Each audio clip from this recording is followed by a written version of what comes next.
Hello, and welcome back to Let's Play Pillars of Eternity 2 Deadfire. I said I was going to level Tekēhu off camera, and I lied. We're going to do it on camera, and that way I can show off this pretty cool build that someone on the internet named Askaloth came up with.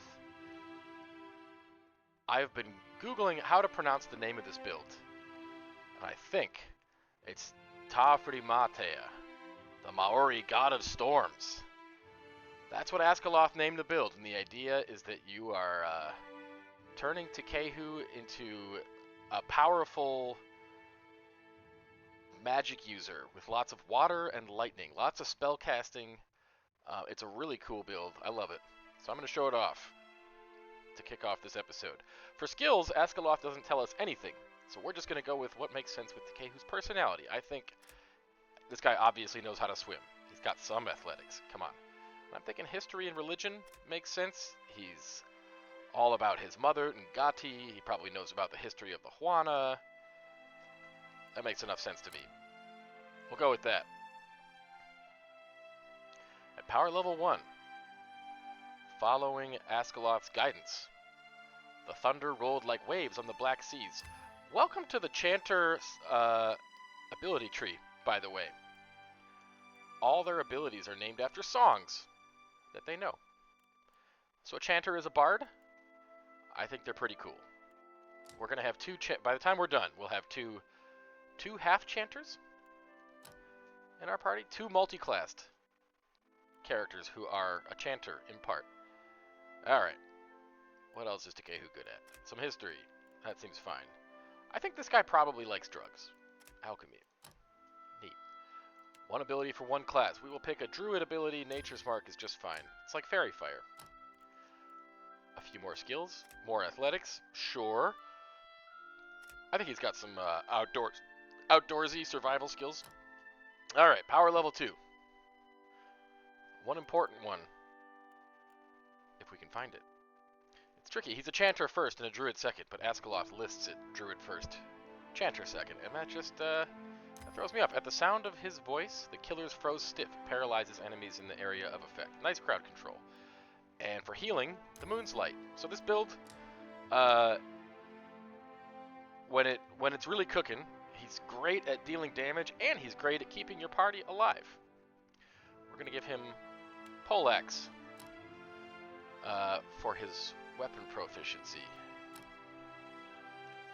Got a couple more dings ahead of us. We're gonna get all the way to 8 by the time we're done. Everybody in the party's got to learn stealth, so you know, Tekēhu, as we're going to learn, he's a fuckboy, and he gets up to all kinds of shenanigans around town. He probably has reason to slink away quietly in certain situations. I figure it makes sense. More religion. Religion. One more ability at power level 2. This one we may have a little more freedom here. What do we got? Immunity to concentration attacks for 10 seconds. Now this is a phrase. That'll be one of the songs you can kind of string together as a chanter. So you pick 1, 2, maybe even 3 songs, and the chanter cycles through them. They buff everybody, and the effects linger, so you could have 2 effects on at once, but you can't count on... if you're singing more than 1 song, you can't count on the effects all the time. Oh, this removes concentration from enemies, makes them easier to interrupt. That's interesting. The reason why I'm shopping around is because Askaloth has a recommendation that he doesn't stand very strongly behind. Two-handed style he recommends. We'll get that. Next level. How about... Does Tekēhu have insight? No, he doesn't. He does not reflect on his actions at all. At least not yet. Perhaps he'll grow as the story progresses. How about some history? And a little more stealth.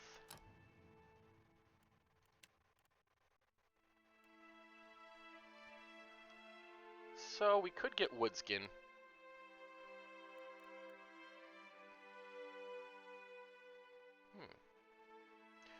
Druids can turn into animals as well. And Tekēhu turns into a walking hammerhead shark. It looks cool as hell, but it's not part of what we're building. And that's just the way it is. That's just the way it is. I will say the armor that Askelath advises us to give him also looks really cool, I think. Woodskin's fine. Let's get this show on the road. One more stealth and then we'll be done for a while. And one more religion. Power level 3. This is where some of his more important abilities come in. What do we got here?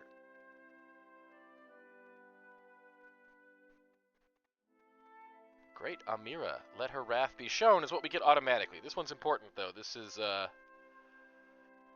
shoot lightning in a straight line, it bounces off walls and it shocks enemies in its path. That's a hefty chunk of damage. This is no joke. It's very hard, I find. I find it's hard to line up. How about a heal? We're probably going to have Tekēhu sub in for Shodi as the party healer. So, it's not going to be all Tekēhu all the time. We're going to give everybody their time in the sun, but it might not be Tekēhu and Shodi at the same time. Ancient Memory is a song he could sing. It's just an aura of health regeneration. That's great too. We're going to really go for that because I don't think, for reasons, we're not going to use this musical phrase at all from Tekēhu. Someone else is going to have it covered. This is a... singing this song gives your friends a little bit more stride and reflex defenses. Makes them faster, and also gives them reflex. Healing aura is going to be great. And this is a no-brainer. Returning Storm. Tāwhirimātea is going to have lightning and water at his command. Alright, last ding. The final ding for now. Tekēhu, I don't think he's intimidating at all. I don't think he's diplomatic. He's too arrogant. He's probably not a good liar. Well, he might be. No. Is he streetwise? No. He's lived a sheltered life. Metaphysics. He could know a thing or two about, what, animancy type stuff? I don't think so. I think it's history and religion all the way. And a little survival. So what do I really care about more? Let's have a look at where the party assist is weakest, just for the moment. I mean, that's going to change. In fact, that's deciding for me. For other reasons. Religion it is. And athletics. You can never go wrong with athletics. Choose an ability for one class. We got the real no-brainers, the ones we have to have. Oh, I lied. I said that we weren't going to use Blessed was Wengrith, quickest of his tribe. I got that mixed up. The fox from the farmer did run and leap. This makes your enemies affected by this chant lose a huge chunk of accuracy on their disengagement attacks. So if they have you engaged and you break engagement to move away from them, they get a free swing at you, but they're really likely to miss when this is running, and we have someone else. We'll have a different chanter in the party covering that. Anyway, here's a weird healing spell. Rejoice, my comrades! 2 fingers of daylight. You get to shoot like 2 beams of healing that also bounce off the walls, and they're kind of at like a 30-degree angle from each other. You don't see that in a lot of other role-playing games. What other weapons are we going to give him? Ugh. The only 2 weapons he's going to use basically are going to be a rod, which does piercing and slashing, and a poleaxe does slashing and blunt. So I don't feel very strongly about anything else. But why not a scepter?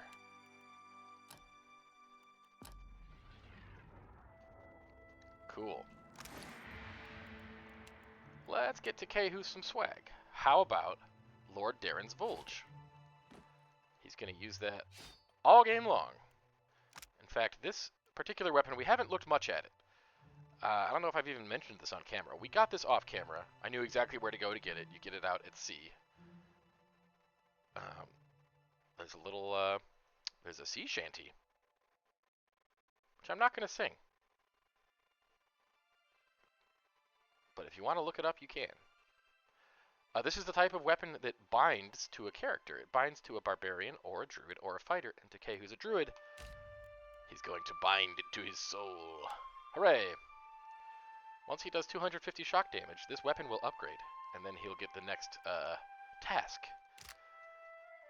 So most soulbound weapons have about 3 kind of things you gotta go through before they reach their full potential. Whew, and for armor. Well, our hero's done with Miscreant's leathers. Armor rating 7. Makes you faster, too. Better recovery time. Who do I want to give that to? Adair's got some exceptional mail that we got from a ship captain who we murdered off screen. For now, you know what? Miscreant's leathers? Yeah. Tekēhu is a miscreant. Categorically. It fits him. And look at the swag. I mean, come on. He's even doing a little dance for us. Yeah. Great.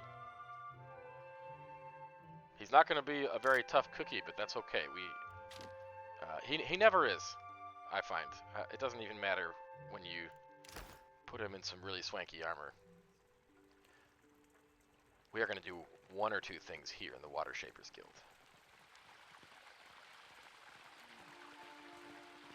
What's going on over here? A young Juana holds out his hands as if to catch an incoming missile. He winces in concentration, and an orb of water rises and floats midair. Sweat drips down his nose. Tekēhu clears his throat loudly.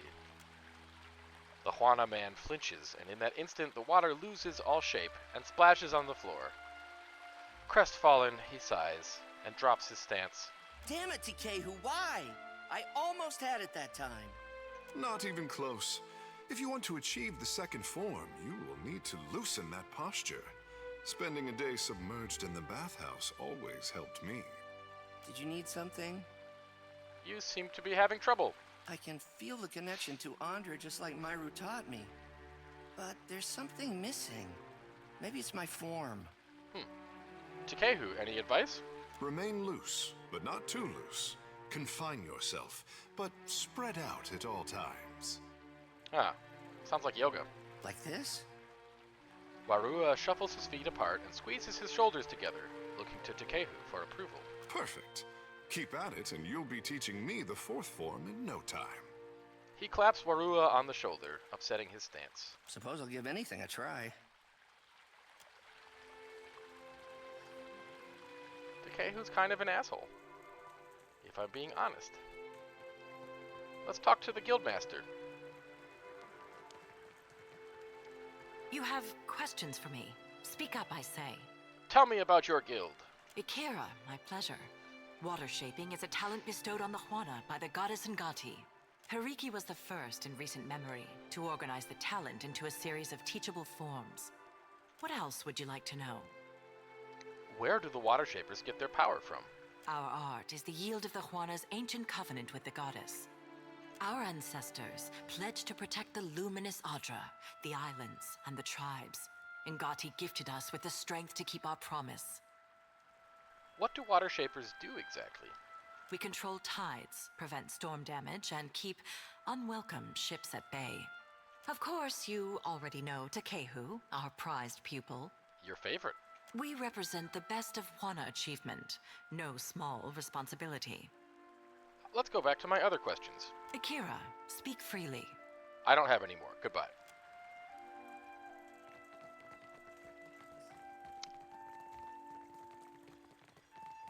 Yep.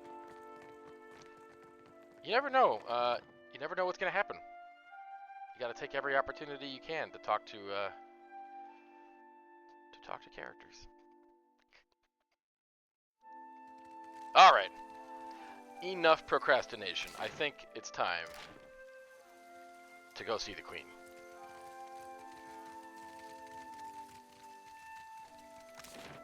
She's up in Serpent's Crown, which is a mere 24 minutes. That's what Google Maps tells me.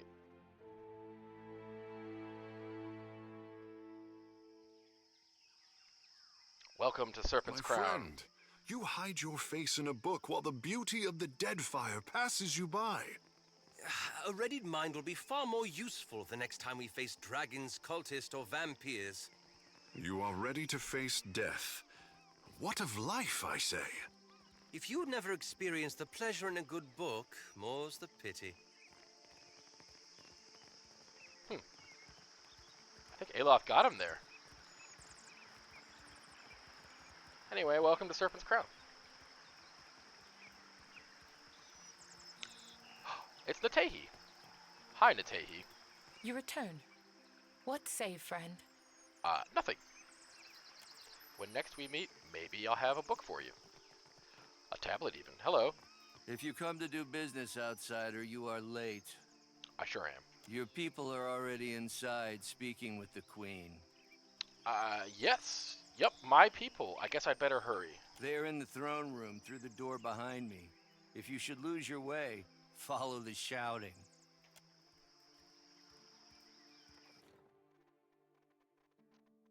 That's good to know, just in case we get lost.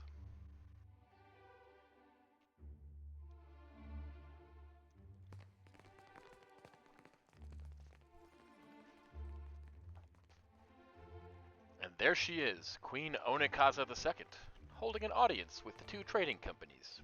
While I am flattered by the esteemed Hazanui's confidence, I must wonder how my people are meant to have destroyed an entire colony overnight. A middle-aged woman with a square jaw and tar-stained teeth meets that guy's gaze. You tell us. It's no coincidence that your outpost at Port Maje survived the recent storm. She pulls a slender pipe from her pocket, but at a look from the Queen's attendants, she puts it away.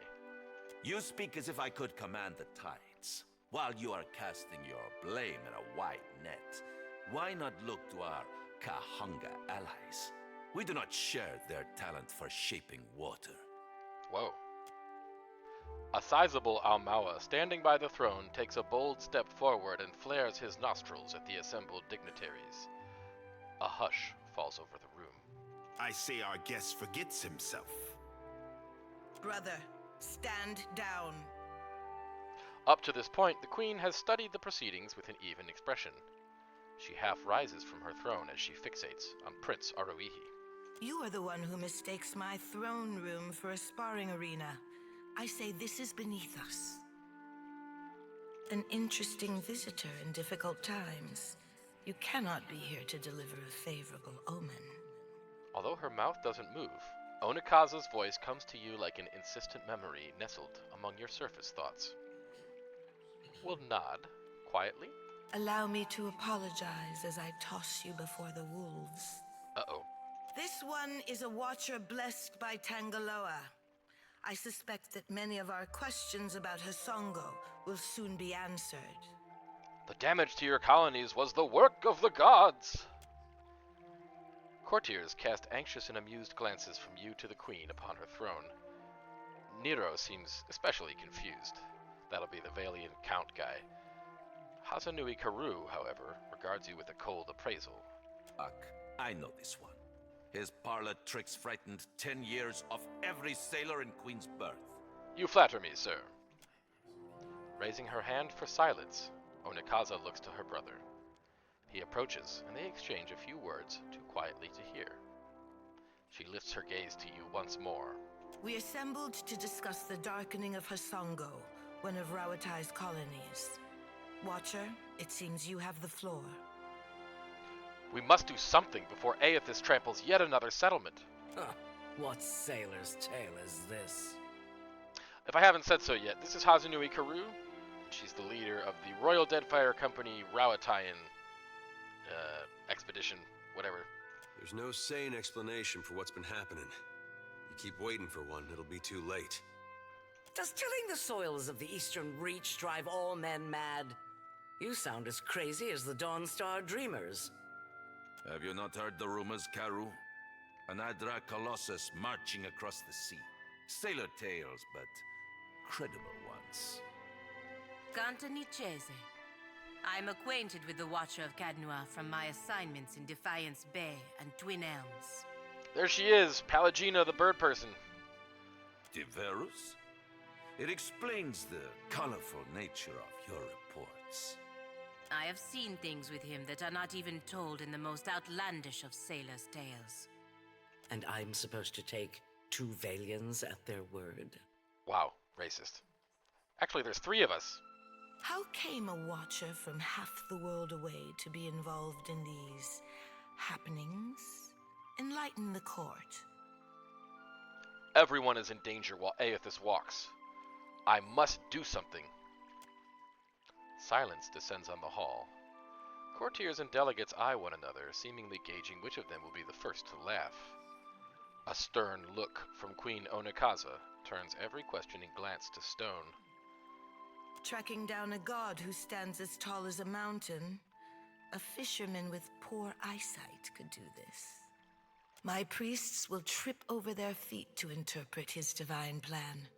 Watcher, can you cut through the din and tell for what he comes to the Deadfire? Yes, I plan on using Adra pillars to track and ultimately confront Aethys. How resourceful of you. The Isles are studded with enough luminous Adra to bankroll an economy.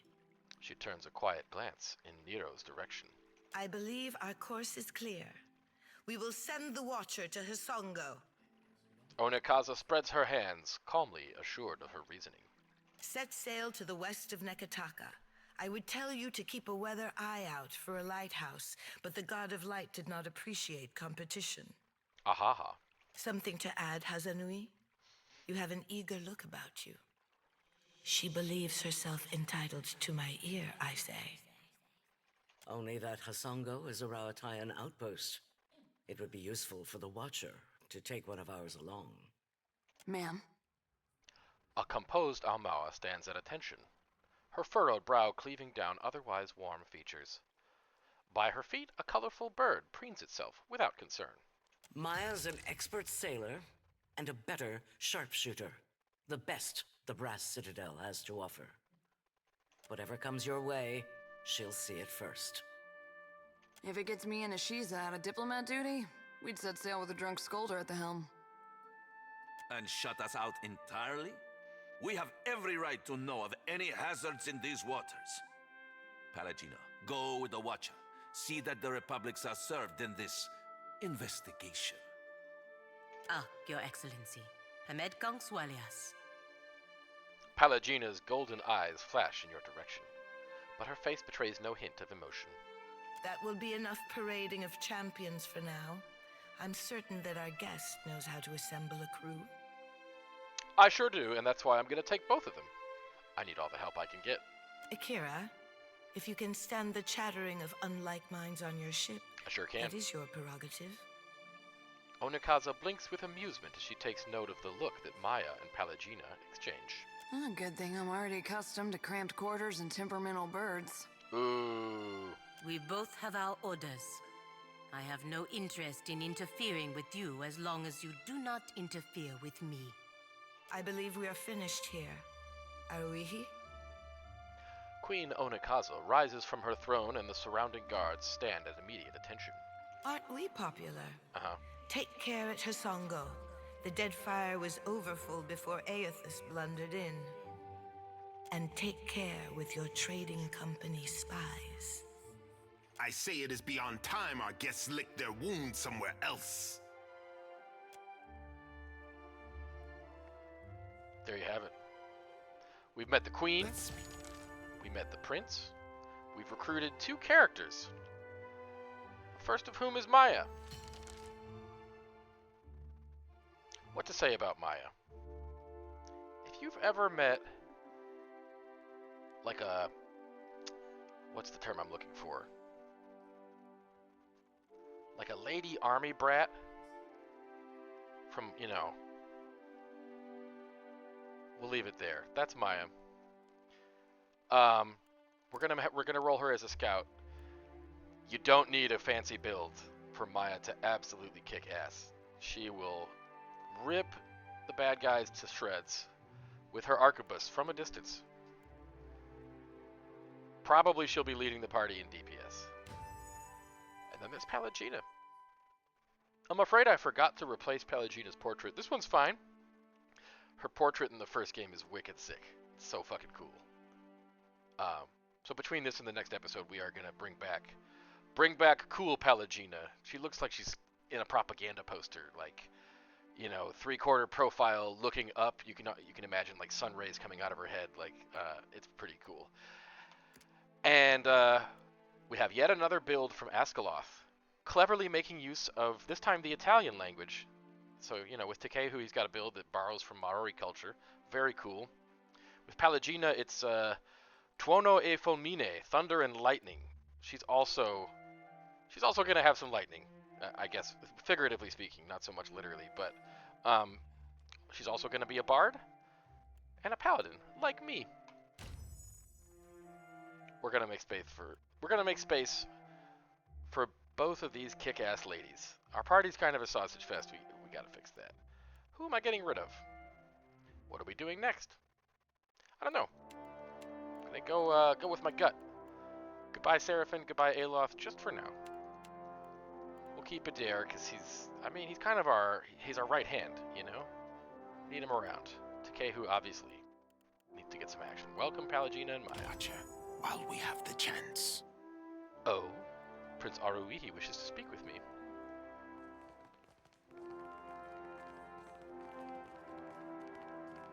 Your coming is a favorable omen already.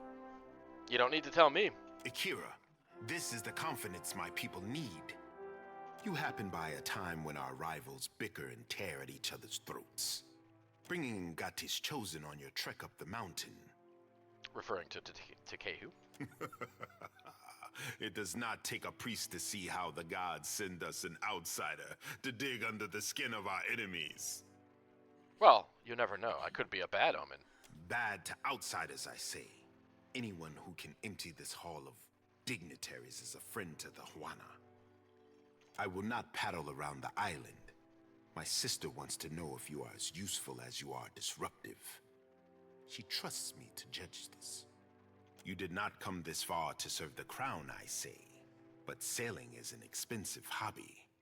Loyal service can keep your galley stocked. I could use some extra coin to outfit the tornado. Akira, to patch a hull or stitch a sail is costly when supplies come from distant islands. Yes, that was a hint. The city has honest work for those in need, I say, and insists that everyone carry a heavy purse. Well, what kind of loyal service did you have in mind?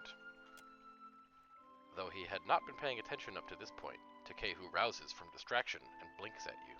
My sister keeps a tight grip on Nekataka, but the filth of it drips down her palm and into the gullet.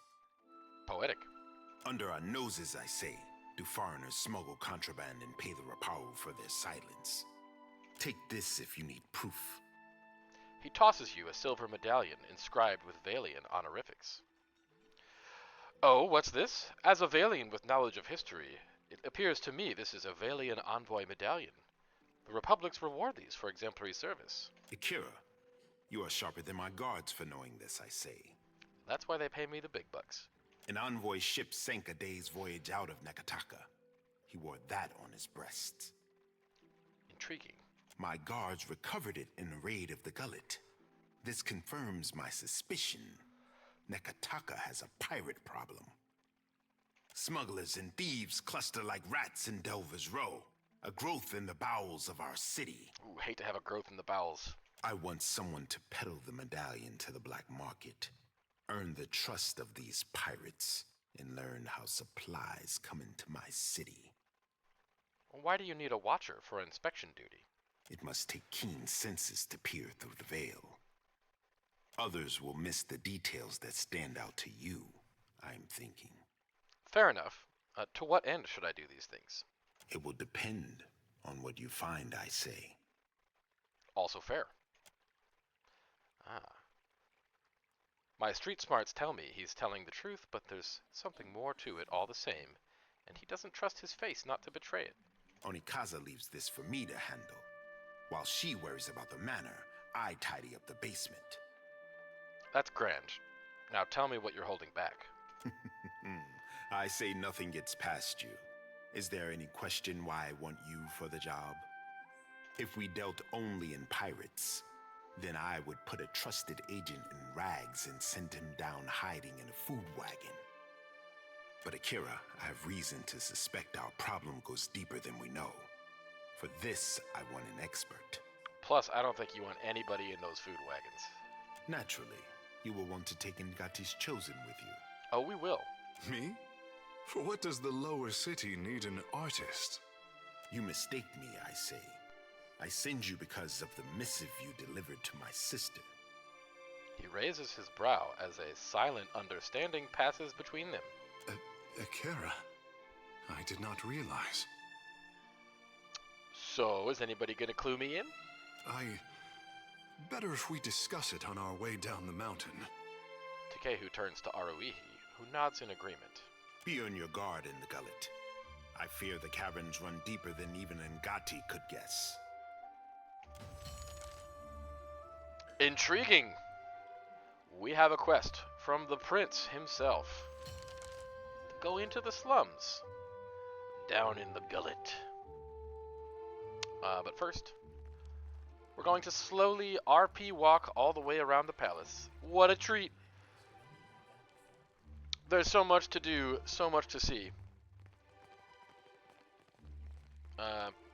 Yeah, I don't remember the rest, but we are an all-star. That's what matters. Let's adjust our formation while we're RP walking and looking for people to talk to. I don't think we need the bird way in the back. We don't need Maia on the front lines. No thank you. Okay, now we've got a back line. We got a front line and a back line. Front line's melee, back line's shooting stuff. Yeah, probably fine. Tekēhu is tougher than Maia, so we'll have Maia in the squishy center of our formation. Let's have a look at our new characters.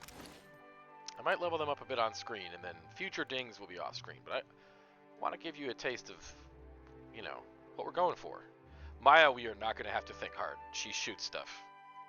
She's a rogue, she's a ranger. She's gonna... We're gonna not like having her out of the party. If and when that happens. Pallegina's very cool. It's gonna take a little more effort on our part. Even with Askaloth holding our hands through a build, we're gonna have to really think about what we're doing to make use of her. Very cool and interesting talents, which I might describe as we start digging her up. We've got 2 fine blunderbusses. That's enough. So she's gonna dual wield. She's gonna dual wield blunderbusses. We might even steal from Seraphin his hand mortar blunderbuss and give it to Pallegina, because she'll put it to better use. She's also gonna take Whispers of the Endless Paths. So she's already handy with a great sword. That's the sword for her. We'll talk more about that later. What do we have for arquebuses? Fine arquebus. What is Diego rocking? He doesn't have... Yeah, he's got a fine one. Okay. Which we sometimes use, but we may have less use of now that what's her face is on the case. What's her face is on the case. There we go. She's got a fine arquebus. It looks a little nicer on account of it being so fine. What about for another weapon? I don't care. I don't want her in melee. That would be horrible. Let's just give her a shield and, you know. Yeah, so I mean, as you can guess, she's kind of a glass cannon. She'll kill stuff real fast from a distance, and if you don't keep her out of melee, you're gonna lose her. And she wants to talk to us. Let's try that. Let's have a little conversation. Maia, what do you want to talk about? I know exactly what you're thinking. Yeah, what's that? You're asking yourself, how did I let the Royal Deadfire Company plant an informant in my crew? Great question. How did I let the Royal Deadfire Company plant an informant in my crew? My superiors might expect me to report in from time to time, but don't read too much into it. You're not the only big thing happening around here. I'm in this for a lot of information, a little diplomacy, and plenty of target practice. Okay, and what if my actions damage the Deadfire Company?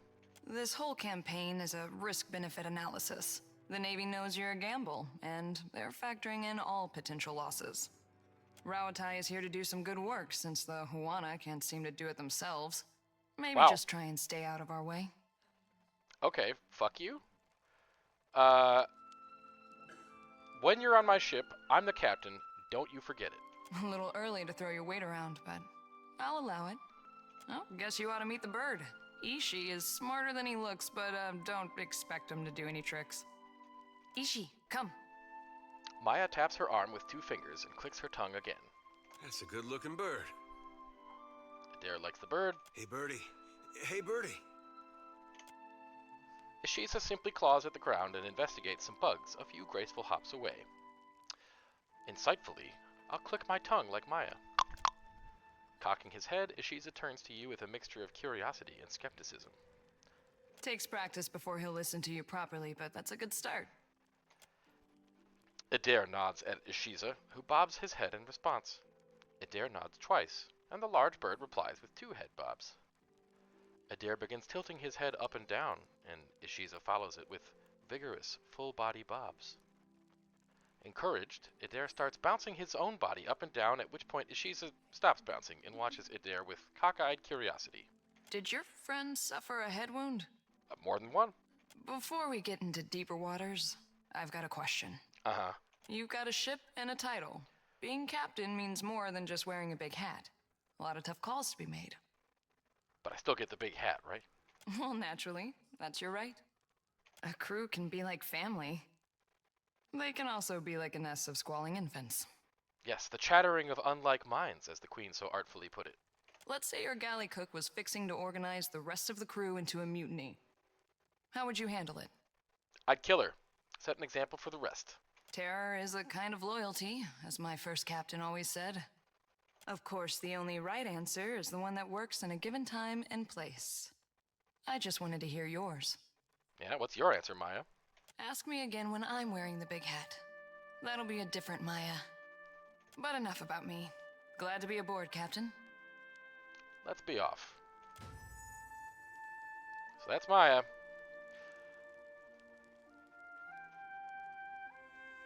Yep.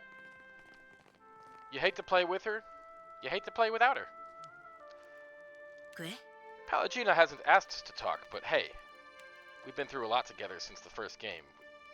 As soon as I remember where the button is. We gotta catch up. How have you been? Here we are again, Watcher. I thought we had seen the last of each other after the Hollowborn crisis. I guess not. I must admit, accompanying you to Twin Elms worked out well for both of us.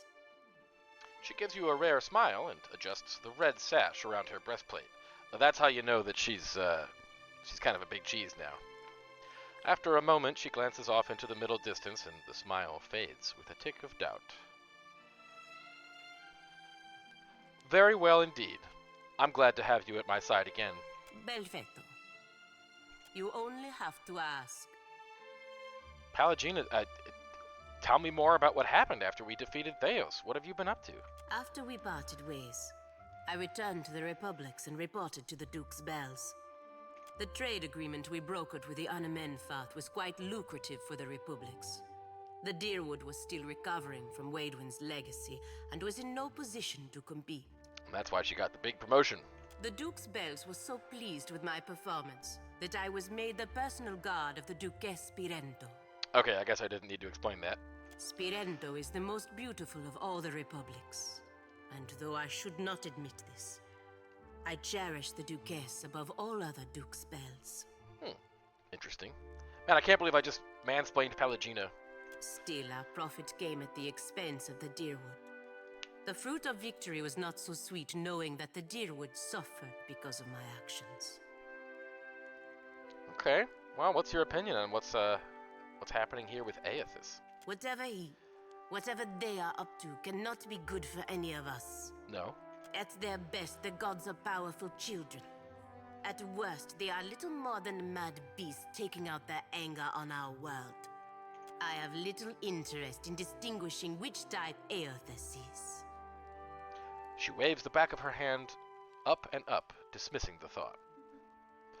Well, how do you like the Deadfire so far? Where I am assigned is of no concern to me. But I do think the Deadfire can be profitable for the Republics. If the Dukes need me here, I am glad to serve them. Everybody asks about how the Republics are, what the Valian paladins like you can do for them, but nobody ever asks, how are you? Good. I have no concerns, Watcher. Huh. Okay. That's the last question we're going to ask. There you have it. That's Pallegina. And oh my god, we got some dings. Dings all around. We'll do Diego and Adair off camera, but let's show off these cool builds. The cool build that we got for Pallegina, and then we'll just start with Maia. Don't have to think hard for Maia. Maia's good at lying. And that's what I'll say about that. A soldier ought to have some athletics. And abilities. Again, I don't have a build in mind. We're just going to wing it, but if you keep in mind that Maia's job is to shoot things, you can't go wrong. Again, bluff. Truly, she is a liar. Explosives. I think that makes sense for her. What else has she got? Escape is important. So, especially on hard mode, the enemies are going to clock the fact that they need to get in melee with Maia. We don't want that. We want her to be able to get out. We're going to do survival. She's got outdoorsy skills. She's a ranger. And her stealth looks pretty good.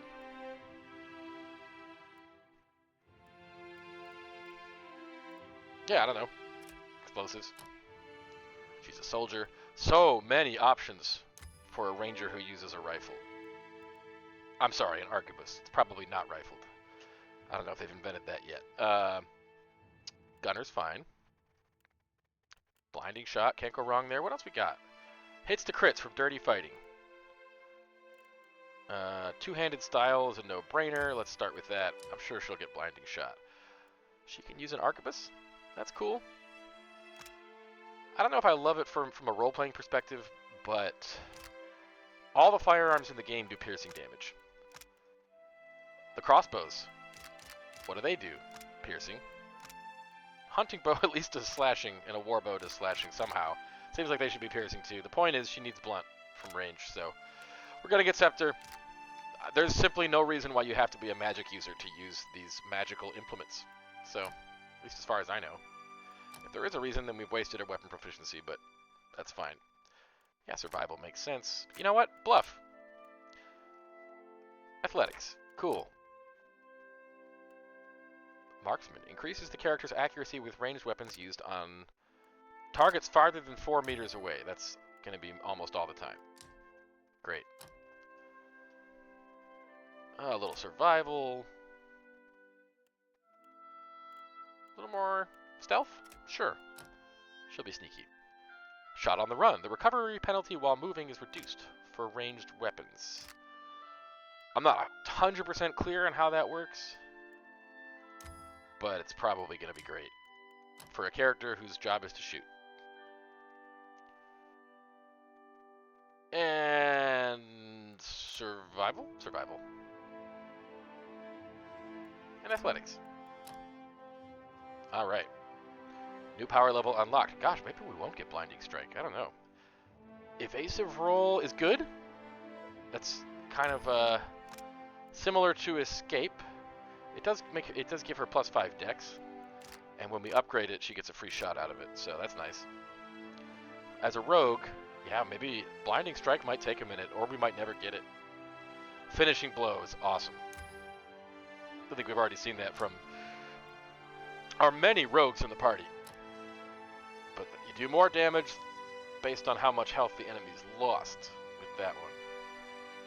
Explosives. I mean, she's a soldier in a military that makes pretty heavy use of, gunpowder type stuff. Gotta be good at that. It only makes sense. And bluff. I don't think I want any of her skills that aren't bluff to even come within 2 of it. What do we got here?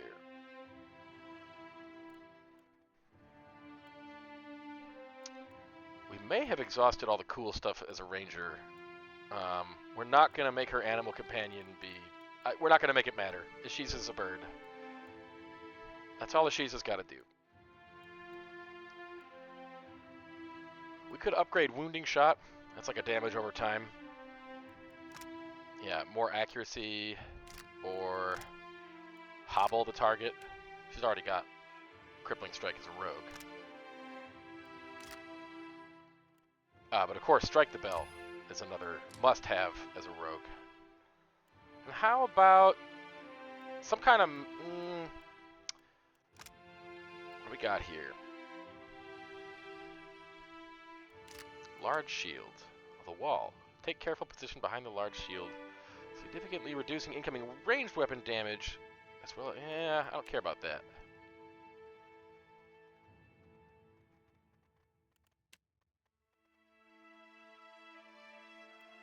Yeah, I think I like the medium shield. So my thought is that she just shouldn't be in melee, and if that happens against our will, if she's cornered and has no way out, probably we want like a shield setup, right? Alright. More lying. And stealth. Choose one ability for one class. Probably another rogue ability. Yeah, bonus accuracy 10 for Blinding Strike. That's pretty good. I hate to not get riposte, but that's truly not her job, so. What do we got here? Wounding Shot. 10% weapon damage as a damage over time. That's not very interesting. Bonus accuracy 20? Seems like a big deal. I don't think she needs a ton of help with accuracy. So that's the kind of thing we'll only worry about. In Maia's case, of course, we don't have Marked Prey yet. As a hunter, not having that seems silly. Now, Blinding Strike gets plus 10 accuracy and bonus damage. Can potentially blind the enemy. Also hard to accept a rogue not having that. We got a lot of needs. Got a lot of needs in Maia's case.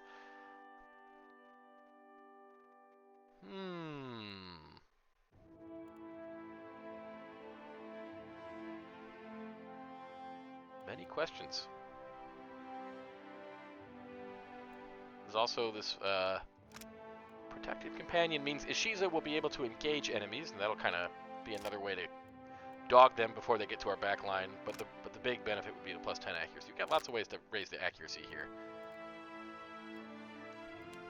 So what do we want the most?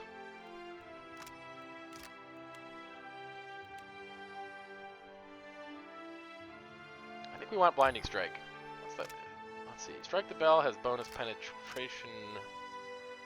Finishing Blow is bonus accuracy, but you'd hate to waste something like that. Now cost 2 class resources, unlike Crippling Strike. Are we overthinking it? We might be overthinking it. It feels wrong to have a ranger that doesn't have, you know, Hunter's Mark.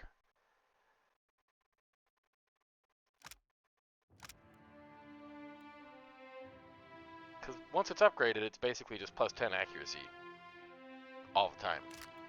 That's a big deal. And we're probably going to wind up using up our class resources. Yeah, let's see. Bonus accuracy. The only rogue ability that's going to get that is going to be Blinding Strike. And, you know, Blinding's good. Wow. Yeah, that's actually the... Blinding is the rank 3 debuff for perception. That probably persuades me. I didn't realize it was the best one. Alright, we got through that. Let's pause here because I have to click off the game in order to look up Pallegina's build. Okay. Let's talk about Pallegina's build here. Tuono e Fulmine. Might be the most interesting of all the Askelath builds in combat. So the idea is that Pallegina opens up with a double blast from dual-wielding blunderbusses. She's got the blunderbuss modal active. So just like we talked about when we rolled up Diego, he kind of debuffs himself, and then as a Street Fighter rogue, he benefits from the debuff. There's a trade-off there that we like. Pallegina is a godlike, and she is a type of godlike you cannot roll as a player character, period. So the god that is, you know, kind of in her, you know, up in the soup of her being, I guess, is Helia. We've met Helia. Her voice is like the cooing of doves. She's got starlings in her eyes. She's the bird goddess. She likes beautiful and kind things. And she makes... people touched by her are immune to... They're either immune or they're resistant to perception afflictions. But the point is that the blunderbuss modal doesn't hurt, like it doesn't affect Pallegina. She's immune to it. So that's cool. And once she's done that, she rushes in. We're going to build her up to be hella fast, like on her feet, running fast. She rushes in past all the enemies, gets them to engage her. They try to hit her as she runs away from them, and her disengagement defense is through the roof, so they're not going to hit her. And on top of that, this big two-handed sword has at least a chance, I can't remember if it's guaranteed, but at least a chance to counterattack anytime you get missed. Just like a rogue having riposte. So the idea is that Pallegina, does huge AoE fire damage to open up the fight, then rushes in, gets everybody to swing at her and miss and get counterattacked, and she's like a whirlwind of this Zweihander, lopping all their heads off. That's when it doesn't always go that well, but when it does, it's super cool. I would never play this game without using that build. So we're going to go with, I think that some of the gear we have in mind is going to benefit from specific skills. So she's going to have a little bit of stealth. I think, for role-playing reasons, Pallegina knows about animancy a little bit. She's not an expert, but she knows some stuff. She's got a personal interest in the matter. Power level 1. What are we getting? I think we're going to get... Not felled by the... No, we get that automatically. Blessed was Wengrith. Highly recommended for the build. I'll choose one ability for one class. Great. Fast Runner. What else we got? Paladin Smite, Flames of Devotion. We're going to skip Lay on Hands for the whole build, I believe. Do we get Deep Faith? Deep Faith is good. Fast Runner's better. Okay. Stealth again. We're just going to get her up to 3 and let it be. Intimidate is going to benefit her specifically with the gear we get. And I think we've seen, certainly in the first game, we see her actually use that ability. I'm pretty sure that's true. Deep Faith is good. What's this one? Retribution. When suffering damage, gain a stacking bonus to damage dealt in your next weapon attack. Askeloth doesn't necessarily recommend that. But up to 5 times, so she gets up to 25% damage with weapons. Just from being swung at, well, being hit. She's going to put herself in the thick of it. Obviously, given how I've described the mode of combat here. So, the thing is, Deep Faith that's just great. I think it works automatically on a character who's not the player character. For the player character, pretty sure we've already discussed this, but you gotta actually roleplay in accordance with your paladin oaths if you want to benefit from Deep Faith maximally. In our case, we gotta be clever and passionate. So one last point in stealth, and then we're done with that. Intimidate it is. Power level 2. At the sound of his voice, the killers froze stiff. Same paralysis ability that Tekēhu uses. Zealous Aura, gotta have it. Ooh, what about weapons? I think we've got the one we really want, which is Greatsword. Oh, we need Blunderbuss. Yep. Can't do the build without it. Okay, we got our 3 points in stealth that I ask every party member to have. Athletics is another one that's... I can't remember if she has gear that benefits from it, but I mean, as a melee character, this is the ability that gives you, once per fight, a self-heal. And the stronger the ability, the better the heal, so obviously we gotta get that. One more in metaphysics. Power level 2. How about two-handed weapons? Clear choice. Intimidate and athletics. And we're gonna start putting everything in there. One more power level 2 ability.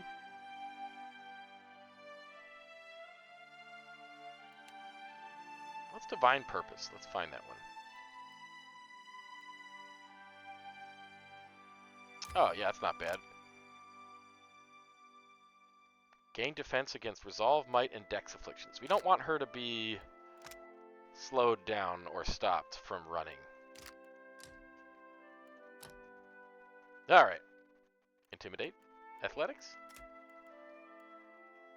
Are there any other role-playing choices that we need for her? Her diplomacy is already 2. So that's part of her job. As a paladin of the Valian Republics, she's often expected to do mediation.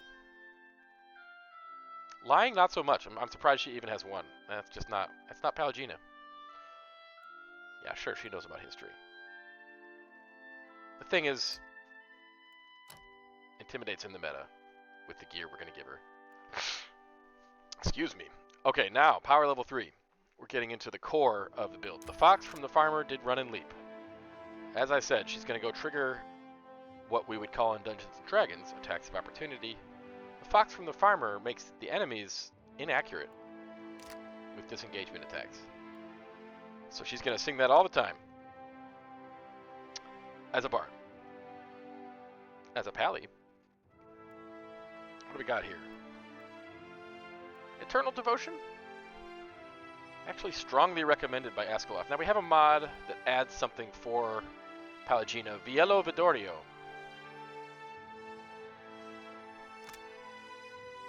Huh. Allied area of effect. Minus 20% recovery time for 5 seconds. It's going to make all our friends faster. Boy, that's tempting. There's a part of me that wants to not use it because it's from a mod. It just feels like cheating to me.